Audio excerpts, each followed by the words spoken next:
বাড়িতে যদি অল্প চিকেন থাকে তাহলে একবার এই চিকেন ভর্তাটা ট্রাই করে দেখতে পারেন।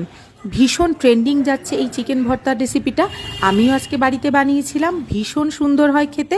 আর চিকেন অল্প থাকলেও কিন্তু সেটা দিয়ে দারুণভাবেই তৈরি করা হয়ে যাবে। দেখিনি কি করে আমি চিকেন ভর্তাটা তৈরি করেছি।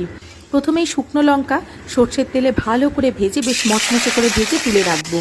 তারপর বেশ খানিকটা রসুন ওই তেলেই ভেজে তুলে রাখবো। তারপর বেশ খানিকটা পেঁয়াজও কিন্তু ওই তেলেই ভেজে রাখবো।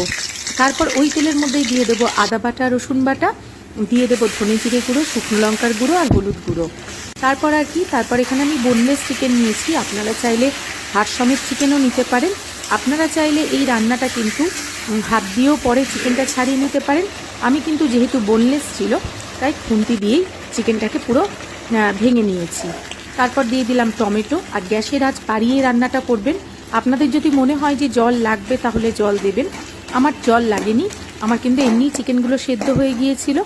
তারপর এরকম খুন্তি দিয়ে ভালো করে আমি চিকেনগুলোকে স্ম্যাশ করে নিয়েছি।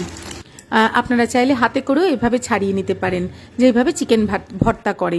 ব্যাস, আর কি। এরপর যতটা মশলাদার খাবার আপনারা খেতে পারবেন। আমি এখানে 2টো শুকনো লঙ্কা দিয়েছি, আপনারা চাইলে আরও বেশি দিতে পারেন। শুকনো লঙ্কার সঙ্গে সেই ভেজে রাখা রসুনগুলো হাতে করে মেখে নিচ্ছি।